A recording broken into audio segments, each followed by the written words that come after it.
Hey everyone, welcome back to our channel. So आज के video में हम डिस्कस करने वाले हैं रिगार्डिंग फर्टिलाइजेशन इन ड्रोसोफिला। कैसे एक सिंगल सेल एक कंप्लीट एडल्ट फ्लाई में, जो कि होती है फ्रूट फ्लाई, उसमें कन्वर्ट होता है। आज के इस वीडियो में हम रिगार्डिंग फर्टिलाइजेशन कैसे होता है ड्रोसोफिला में ये देखेंगे।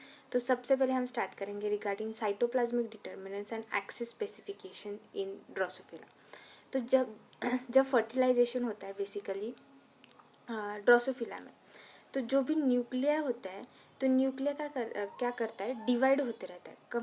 न्यूक्लिया कम्प्लीटली डिवाइड होता है और इस न्यूक्लिया के अराउंड कोई भी सेल मेम्ब्रेन फॉर्म नहीं होती। न्यूक्लिया क्या करता है जब फर्टिलाइजेशन होता है, fertilization is nothing but fusion of sperm and egg.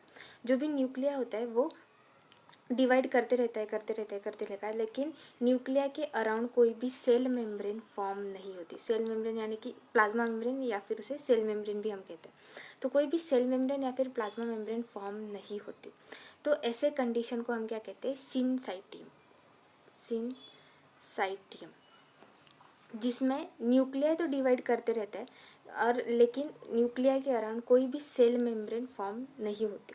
तो एक कॉमन साइटोप्लाज्म प्रेजेंट होता है सारे न्यूक्लिया के लिए।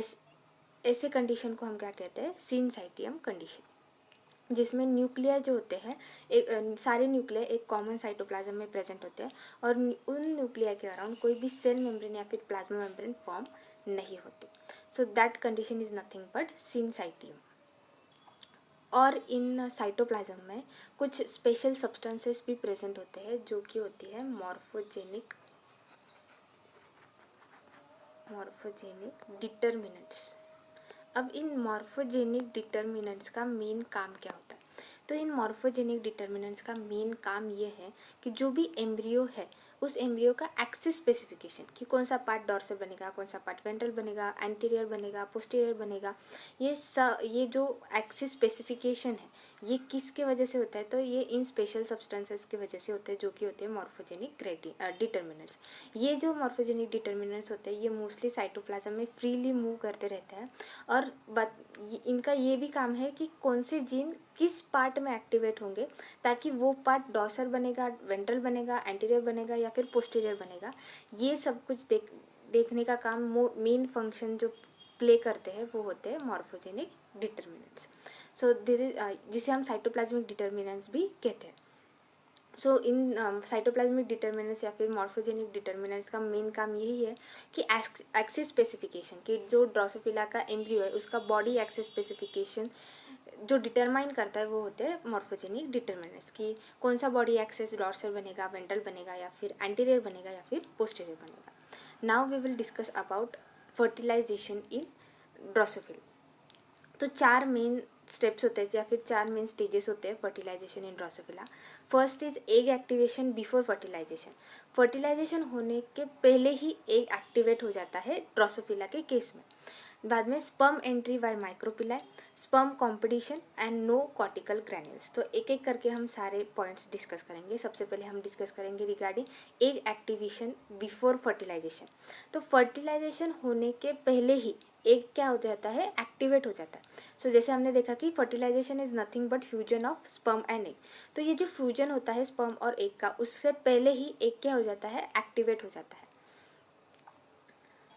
और एक बात यहाँ पे ध्यान में रखना कि बिफोर फर्टिलाइजेशन यानी कि फर्टिलाइजेशन होने से पहले एग जो होता है वो बॉडी एक्सेस स्पेसिफाई कर लेता है। तो एग जो क्या करता है, एग इंटरैक्ट करता है फॉलिकल सेल्स से। फॉलिकल सेल्स ऐसे सेल्स होते हैं, वो हम आने वाले वीडियोस में देखेंगे कि फॉलिकल सेल्स क्या होते हैं। तो एग जब फॉलिकल सेल्स से इंटरैक्ट करता है तब ये इन्फ्लुएंस करता है या फिर बताता है कि कौन सा पार्ट हेड बनेगा या फिर कौन सा पार्ट टेल बनेगा। सो ये कब होता है, तो ये होता है बिफोर फर्टिलाइजेशन। फर्टिलाइजेशन होने से पहले भी एक्सिस स्पेसिफिकेशन होता है, जिसमें एक क्या करता है, इंटरैक्ट करता है फॉलिकल सेल से। और ये इंटरैक्शन क्या करता है कि आपको बताता है कि कौन सा पार्ट एम्ब्रियो का बेसिकली हेड बनेगा या फिर टेल बनेगा। सो that is the interaction between the egg and follicle sales. अब हम डिस्कस करेंगे एग एक्टिवेशन बिफोर फर्टिलाइजेशन। अब एग एक्टिवेट कैसे होता है, फर्टिलाइजेशन से पहले ही कैसे एक्टिवेट हो जाता है। तो एग एक्टिवेट होता है during ovulation. During ovulation egg activate हो जाता है। सो एग क्या होता है, एक नैरो ओपनिंग में से स्क्वीज आउट हो जाता है। जब स्क्वीज आउट हो जाता है तब कैल्शियम आयंस क्या होता है, एग के अंदर एंटर हो जाता है। Calcium ions enter into the egg. जब ओव्यूलेशन होता है तब एग क्या करता है, नैरो ओपनिंग में से स्क्वीज आउट हो जाता है। तब जो कैल्शियम आयंस होते हैं वो एग में क्या हो जाते हैं, एंटर हो जाते हैं। इसके वजह से क्या होता है, जब कैल्शियम आयंस एग में एंटर कर लेते हैं, जब कैल्शियम आयंस एग में, तो जब कैल्शियम आयंस एंटर कर जाते हैं एग में, तब मियोटिक डिवीजन जो होती है वो रिज्यूम हो जाती है, यानी कि फिर से शुरू हो जाती है। मियोटिक डिवीजन रिज्यूम हो जाती है। उसी के साथ साथ जो एमआरएनए होते हैं, जो स्टोर एमआरएनए होते हैं एग में, उनमें क्या होता है, ट्रांसलेशन स्टार्ट हो जाता है। सो ये दो प्रोसेसेस होते हैं बिफोर फर्टिलाइजेशन, और एग एक्टिवेट होता है। एग कब एक्टिवेट होता है, तो एग एक्टिवेट होता है ड्यूरिंग ओव्यूलेशन। एग क्या करता है, नैरो ओपनिंग में से स्क्वीज आउट हो जाता है। तब जो कैल्शियम आयंस होते हैं वो एग में एंटर कर जाते हैं, और तभी मियोटिक डिवीजन रिज्यूम हो जाता है, जिसका मतलब है कि फिर से मियोटिक डिवीजन शुरू हो जाता है। और जो एमआरएनए प्रेजेंट होते हैं एग में, जो स्टोर एमआरएनए है एग में प्रेजेंट रहते हैं, उनमें ट्रांसलेशन होना शुरू हो जाता है। सो ये दो मेन प्रोसेसेस होते हैं एग एक्टिवेशन बिफोर फर्टिलाइजेशन। अब हम देखेंगे रिगार्डिंग, तो स्पर्म क्या करता है, स्पर्म एंटर करता है वाई माइक्रोपिलाई। अब जो एग होता है, एग पे एक एक एम्ब्रियो का जो फर्टिलाइजेशन होने वाला है, तो एम्ब्रियो का जो पार्ट हेड बनने वाला है, उस हेड के तरफ एक स्पेशल स्ट्रक्चर प्रेजेंट होता है जिसे हम कहते हैं माइक्रोपाइल। तो इस माइक्रोपाइल के थ्रू एक ही स्पर्म एंटर होता है। ये माइक्रोपाइल क्या करता है, एक ही स्पर्म को अलाउ करता है एग में एंटर करने के लिए। इट प्रिवेंट्स, माइक्रोपाइल का मेन फंक्शन क्या है, तो it prevents polyspermy. Polyspermy prevent करने का काम किसका है, माइक्रोपाइल का है। तो माइक्रोपाइल एक ऐसा स्पेशल स्ट्रक्चर प्रेजेंट होता है ड्रोसोफिला एग पे, जो अलाउ करता है एक ही स्पर्म को एग में एंटर करने के लिए।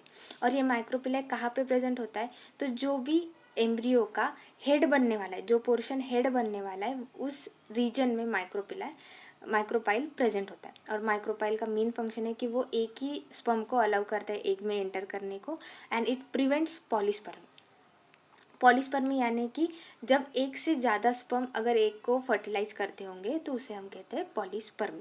तो पॉलीस्पर्मी प्रिवेंट करने के लिए जो माइक्रोपिलाई क्या करता है, सिर्फ एक ही स्पर्म को अलाउ करता है एग में एंटर करने के लिए। तो अभी हमने देखा कि माइक्रोपाइल तो प्रिवेंट करता ही है polyspermy, it prevents, micropyle prevents polyspermy. और एक बात जो पॉलीस्पर्मी को प्रिवेंट करती है वो है स्पर्म की टेल।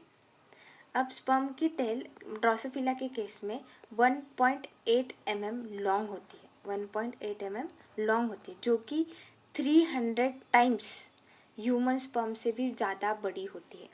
सो ये स्पर्म की टेल क्या करती है, प्रिवेंट करती है पॉलीस्पर्मी को। तो पॉलीस्पर्मी को दो बातें प्रिवेंट करता है। First is micropyle. माइक्रोपाइल सिर्फ एक ही स्पर्म को अलाउ करता है एग में एंटर करने के लिए। And second is Drosophila sperm tail. इतनी लंबी होती है, 1.8 mm लॉन्ग होती है स्पर्म टेल ड्रोसोफिला की, कि वो क्या करता है, प्रिवेंट करता है पॉलीस्पर्मी को। So now we will discuss about the third, that is sperm competition, जो कि हमने अभी अभी देखा है polyspermy.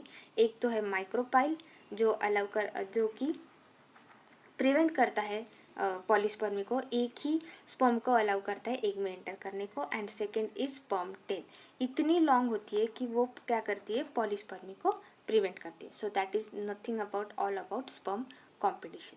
So now we will discuss about no cortical granules. तो ड्रोसोफिला में कॉर्टिकल ग्रैन्यूल्स नहीं होता पॉलीस्पर्मी को प्रिवेंट करने के लिए। तो पॉलीस्पर्मी को प्रिवेंट करने के लिए हमने जैसे अभी देखा कि माइक्रोपाइल प्रेजेंट होता है ड्रोसोफिला के केस में, और सेकेंड स्पर्म कॉम्पिटिशन, यानी कि स्पर्म की टेल बहुत ज़्यादा लंबी होती है। सो ये दो पॉइंट्स होते हैं अगर आपको पॉलीस्पर्मी प्रिवेंट करनी है ड्रोसोफिला में। तो ड्रोसोफिला ये दो टेक्निक्स यूज़ करते हैं, और उनमें कोई भी no cortical granules are use to prevent polyspermy.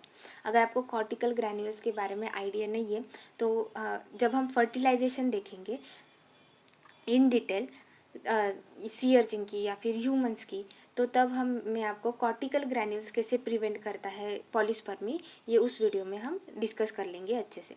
लेकिन यहाँ पे इतना ध्यान में रखना कि ड्रोसोफिला में कोई भी कॉर्टिकल ग्रैन्यूल्स प्रिवेंट नहीं करते पॉलीस्पर्मी। और एक बात ये ध्यान में रखना कि जो ड्रोसोफिला का एग होता है उसमें पूरा का पूरा स्पर्म जो होता है वो एंटर कर जाता है along with the sperm tail. So पूरा का पूरा स्पर्म ही एग में एंटर कर ले जाता है। इसके बाद क्या होगा, sperm nuclei and egg nuclei will fuse, fertilization होगा।